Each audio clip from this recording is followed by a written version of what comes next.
Bonjour tout le monde, j'espère que vous allez bien. On va parler de la réticence dolosive. Alors déjà, faut pas confondre la réticence dolosive avec l'obligation précontractuelle d'information.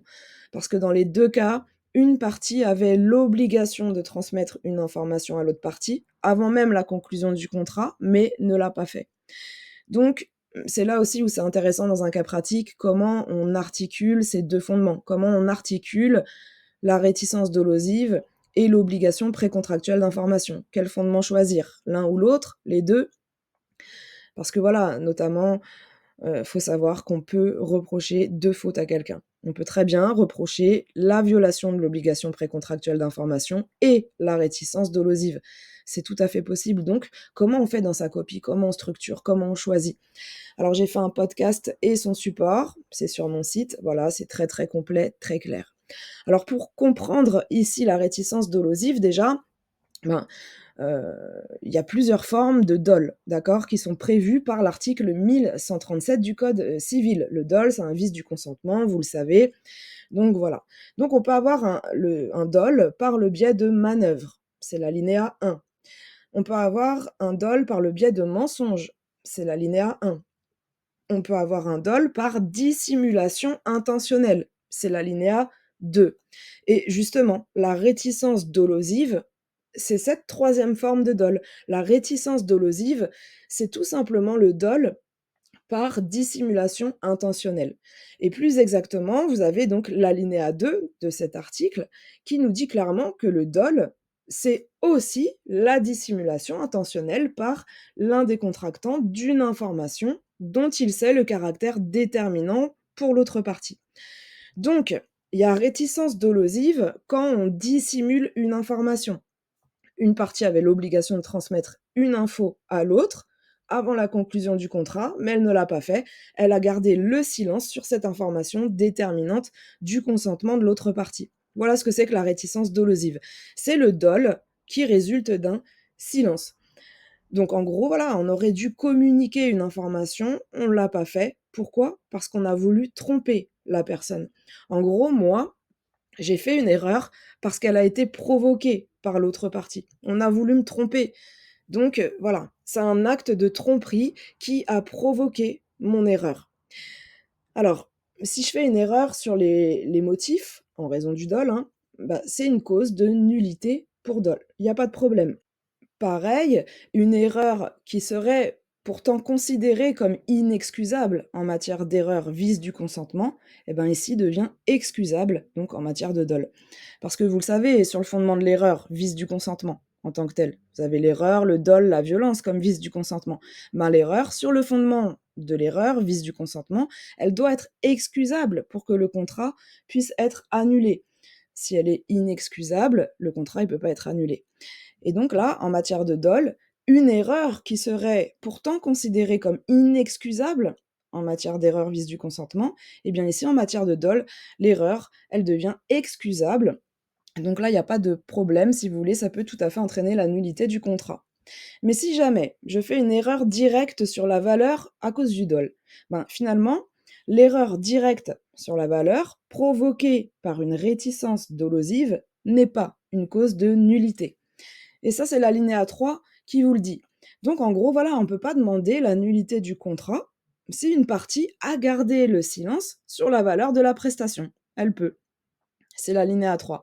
Et ça, c'est la consécration de l'arrêt Baldus qui a été rendu le 3 mai 2000 par la première chambre civile de la Cour de cassation. Donc ici, 2 points de vigilance, j'aimerais attirer votre attention. Cet alinéa 3, il est issu de la loi de ratification de 2018, d'accord? Donc vous comprenez bien qu'on se retrouve avec un petit souci de sécurité juridique. Je m'explique. En gros, avant le 1er octobre 2016, donc avant, la réforme, on appliquait la jurisprudence Baldus, d'accord? Entre le 1er octobre 2016 jusqu'au 30 septembre 2018, on pouvait obtenir la nullité en cas de silence sur la valeur. Donc on n'appliquait pas la jurisprudence Baldus, d'accord? Et à compter du 1er octobre 2018, eh bien, voilà, on applique l'article 1137 alinéa 3, mais qui n'est rien d'autre finalement que, la consécration de la jurisprudence Baldus. Donc Faites attention à ça dans un cas pratique, même si je pense pas que vous serez interrogés sur ce point, par rapport à l'application, de la loi dans le temps, mais sait-on jamais. Ensuite, faut faire très attention dans le code par rapport à l'erreur directe sur la valeur. En fait, le principe, c'est voilà, l'erreur directe sur la valeur en cas de manœuvre ou de mensonge est une cause de nullité, pas de problème. Ça, c'est l'article 1139 du code civil qui nous le dit et on a donc une exception mais pas en cas de silence, donc sauf en matière de réticence dolosive. Et donc ça, c'est notre article 1137 alinéa 3. Donc je vous traduis un peu tout ça. En gros, faire une erreur directe sur la valeur parce qu'il y a eu manœuvre ou mensonge, ben ça, pas de problème, on peut obtenir la nullité pour dol. C'est l'article 1139, d'accord? C'est le principe. Mais faire une erreur directe sur la valeur de la chose parce qu'il y a eu silence, bah ça permet pas d'obtenir la nullité pour dol et ça, c'est l'article 1137 alinéa 3 qui nous le dit. D'accord? Donc en fait, je vous invite, pour vous rendre compte, je vous invite à lire d'abord les articles tels qu'ils sont dans le code, c'est-à-dire, voilà, ils se suivent, 1137, 1139. Lisez l'alinéa 3 de l'article 1137 et ensuite allez lire l'article 1139 et là, vous allez vous dire: «Mais c'est pas cohérent, je comprends pas, ça dit tout et son contraire». Mais en fait, faut juste prendre le truc à l'inverse. Faut juste lire les articles, comme je viens de le faire, c'est-à-dire que vous allez, finalement pour tout comprendre, il faut d'abord lire l'article 1139 qui est le principe et puis l'exception, donc qui est visé à l'article 1137 alinéa 3. Voilà, c'est tout ici pour mes points de, vigilance. Alors maintenant, on va voir les conditions et c'est quoi les conditions? Bah, c'est les conditions du dol, tout simplement. Faut pas se mélanger les pinceaux pour rien et se dire, que la réticence dolosive, c'est autre chose que le dol. Non, la réticence dolosive, c'est une forme de dol. Donc vous déroulez vos conditions pépouses. Donc, pour caractériser la réticence dolosive, vous faites comment? Ben, vous allez caractériser un dol, tout simplement. Donc déjà, première condition, va falloir un acte de tromperie. Et cet acte de tromperie, on l'a vu tout à l'heure, il peut résulter de manœuvres, de mensonges et, en l'occurrence, de la dissimulation d'une information. D'accord? Donc c'est ça la réticence dolosive. Donc vous le placez là, tout simplement. Ensuite, cet acte de tromperie, il doit émaner du co-contractant, donc ça c'est l'article 1137 alinéa 1 qui vous le dit, ou de son représentant, donc gérant d'affaires, préposé, porte-fort, voilà. Et ça c'est l'article 1138 alinéa 1 du code civil. Alors l'acte de tromperie, il peut émaner d'autres personnes, mais je développe pas ici parce que là, voilà, c'est les 2 personnes principales. Ensuite, troisième condition, il faut une erreur provoquée, donc une erreur provoquée mais déterminante du consentement de la victime. C'est ce qu'on a vu tout à l'heure sur le type d'erreur qui peut entraîner la nullité pour dol ou non. Alors, ça veut dire quoi, notamment déterminante du consentement? Eh bien là, il faut faire référence à l'article 1130 du code civil. C'est-à-dire que celui qui aurait dû recevoir l'information n'aurait pas contracté ou aurait contracté, mais à des conditions substantiellement différentes. Autrement dit, il s'agit d'une erreur sans laquelle la victime n'aurait jamais accepté de conclure le contrat. Ou alors oui, elle aurait accepté de conclure le contrat, mais à des conditions substantiellement différentes. Et attention, pas simplement un petit peu différentes, hein, substantiellement différentes. Ensuite, l'autre condition, c'est bien sûr l'intention de tromper la victime. Donc, en l'occurrence, en cas de réticence dolosive, le silence doit être intentionnel.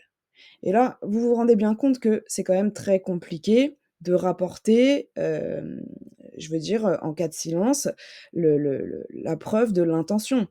Le silence, par exemple, peut très bien résulter d'un oubli. Donc cette intention de tromper, voilà, elle peut être difficile à caractériser. Mais on a une présomption. Cette intention de tromper, elle peut se déduire de la connaissance du caractère déterminant du consentement de l'information par l'autre partie. Et ça, c'est une jurisprudence qui a été rendue par la Chambre commerciale le 9 janvier 2019. Maintenant que vous maîtrisez un petit peu mieux la réticence dolosive, on va voir les sanctions. Quelles sont les sanctions pour la réticence dolosive? Eh bien, vous en avez deux, d'accord? Il y a bien sûr l'action en nullité du contrat, 1137, 1178 du code civil. Donc on peut obtenir la nullité du contrat.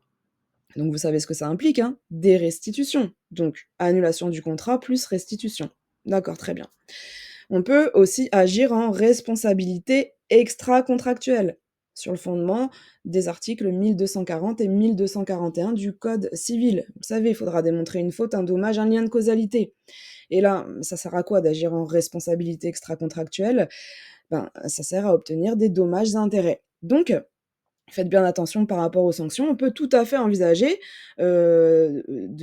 d'avoir en même temps la nullité du contrat et des dommages et intérêts, d'accord? On peut avoir la nullité du contrat et ou des dommages et intérêts et ça, c'est en fonction, si vous voulez, de ce que veut votre client. Il veut quoi votre client? Est-ce qu'il veut juste annuler le contrat? Il veut plus, enfin voilà, il ça y est, il veut par exemple, je sais pas, il a acheté un vélo, bon bah voilà, il veut rendre le vélo, il veut récupérer son argent, fin de l'histoire. Ou est-ce qu'il y a un préjudice restant? Est-ce que du coup, il veut obtenir des dommages et intérêts en plus de la nullité du contrat? Vous voyez? Ou alors tout simplement, bon voilà, certes, enfin si vous voulez, il peut très bien vouloir seulement avoir des dommages-intérêts. Peut-être que oui, par exemple, le vélo n'était pas conforme à ce qu'il avait commandé, mais bon, au final, voilà, il se dit: «Je vais garder le vélo». Bon, bah, dans ce cas, on n'annule pas le contrat, mais par contre, ça l'a peut-être empêché, de poursuivre une compétition, d'aller faire le Tour de France, de voilà, peu importe. Bah, du coup, pour ce préjudice-là, il pourra demander simplement des dommages et intérêts. Vous voyez? Donc voilà pour cette synthèse, qui, j'en suis sûre, va vous motiver. Il suffit juste de poser les bases, de tout bien expliquer. En tout cas, ne lâchez rien, poursuivez vos efforts et si vous avez des questions, bah, laissez-moi, ces questions en commentaire et je répondrai avec plaisir. Voilà et n'oubliez pas de vous abonner, c'est important.